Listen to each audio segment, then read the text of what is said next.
Hello, today we will study the probabilistic hierarchical clustering technique.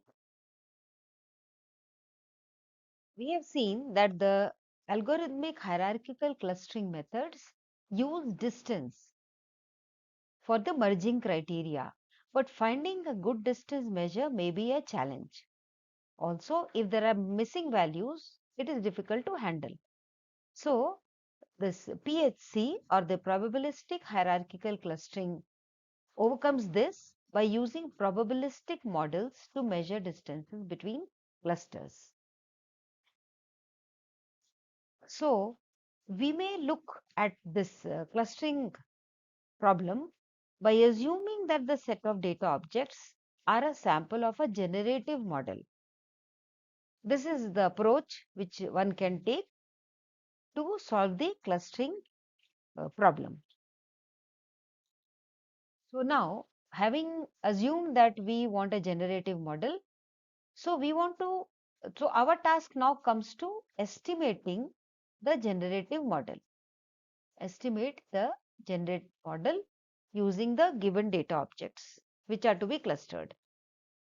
So we will usually assume that it is following some common distribution functions, the generative model, either the Gaussian or the Bernoulli, governed by the parameters. So we must find the parameter values. If the generative model is a Gaussian distribution model, say this formula which we have given here for the Gaussian, then the parameter values mu and sigma squared, if we learn these, then we know the generation of the data points, how the data points are being generated given this model.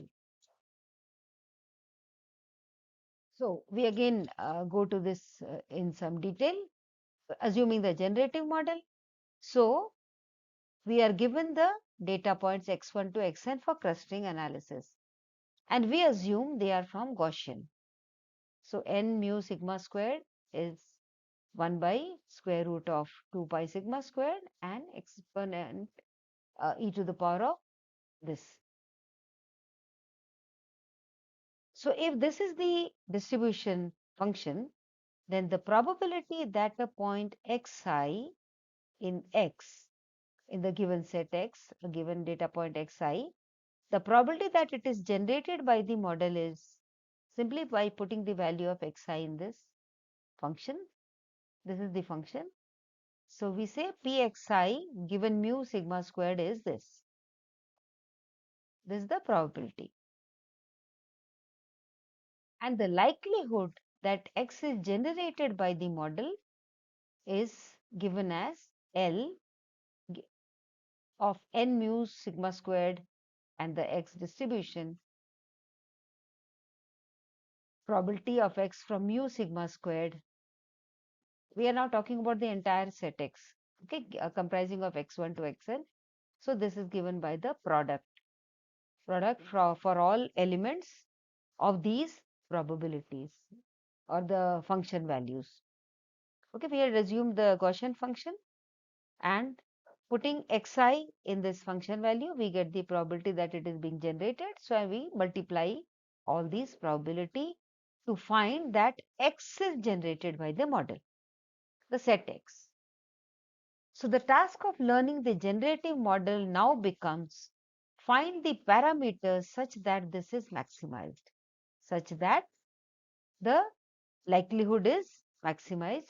So this was my likelihood, and we want such mu and sigma so that ln mu squared given x is maximized. Okay. So this is the maximum likelihood. Okay, and we want to find the arguments mu and sigma such that it is achieved. So assumed we started off with assuming that it is Gaussian. Then we spoke about the probability that one data point, this probability, data point xi belongs to this Gaussian, and then the likelihood that the entire set is generated by this Gaussian. And now we say that the task of learning the generative model is to find parameters such as to maximize this portion, max of ln mu squared given x. Now, the quality of clustering, we have seen that we assume generative model and we have also learned it, and there is this maximum likelihood. So, this maximum likelihood, this we give a name, that is the quality of the cluster. Quality of cluster found by all objects can be measured by the maximum likelihood. Okay. So, for a set of objects partitioned into k clusters, quality is given by PCI for each cluster and product over all clusters, where P is the maximum likelihood for that cluster. Okay, so we have data points, we clustered them into k clusters, and the quality of cluster is the product of the maximum likelihood for the individual cluster. See, here we can relate that the generative model which gave us a probability distribution and also the value of likelihoods, we now treat them as quality of clusters, so that for different models we can compare which is the better clustering or better quality. And we also need this quality of clustering to decide whether to merge two clusters or not. So what is the change when we merge two clusters, CI/CJ? The quality of clustering is changed by a factor of this, the PCI union CJ divided by the product of individual probabilities. So my initial quality for the whole clustering gets multiplied by this product. Okay. So this is the factor. We multiply this by this factor. So merging is done only when this factor is greater than 1, which means my quality is improving. Okay, the overall quality change is this factor. So if we want the quality to improve, then this factor should be greater than 1, and only then we will allow for the merging. And now the distance between clusters, we look at this another aspect of clusters, distance between clusters. It is measured as the negative log of the same quantity. Negative log of this quantity, which is the factor affecting the quality of clustering on merging. A probabilistic hierarchical clustering scheme starts with one cluster per object, as for all the clustering approaches, and it merges. When does it merge? If the distance between them is negative. See, we understand this statement in context to this, the one we wrote here. This one, we want this factor to be greater than 1. So when this factor is greater than 1, which means this is greater than 1, so the distance is negative. So we are saying the same thing actually. We merge if the distance is negative, or we say we merge when this factor is greater than 1. Okay. So we now seeing how we would be approaching the clustering, starting with single data point in one cluster, how we can go on merging, because we now have the criteria set.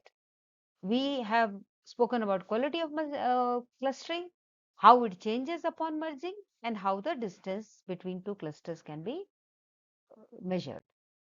So now we can talk about the algorithm.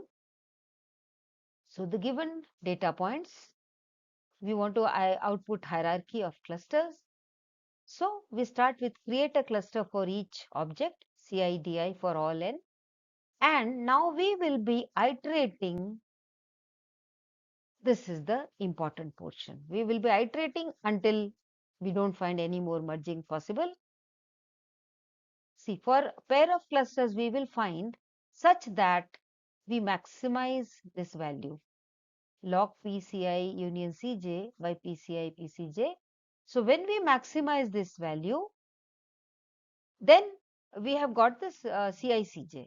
Now we will also say that this value should be greater than 0. If so, then we merge CI/CJ. So first we find such a pair where this is maximized, and then we say if the condition holds, log of this is greater than 0, then we merge. Else we stop. That means we do nothing with this CI/CJ and we go and find another such pair. Okay, so that is how we would be iterating in this PHC algorithm, and then end when there are no more clusters to merge. Few observations to the end of this video. Probabilistic hierarchical clustering methods are easy to understand because they start with a generative model base, and then the function of that model is what gives us the probability of generation of the set, and that is also the likelihood. So we want to maximize the likelihood, and that becomes the quality. So it is very intuitive, also interpretable. They can handle partially observed data because you can develop multiple models along dimensions if you have missing values. But it outputs only one hierarchy with respect to a chosen probabilistic model. That means it cannot handle multiple hierarchies. Of course, this is an issue with many other uh, algorithms as well. However, so we have now this problem exists with PHC also.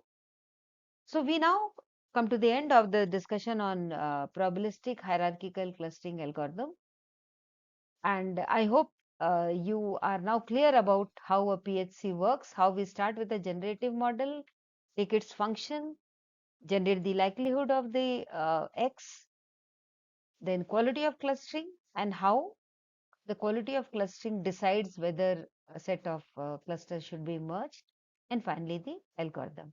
So thank you. Thanks for watching.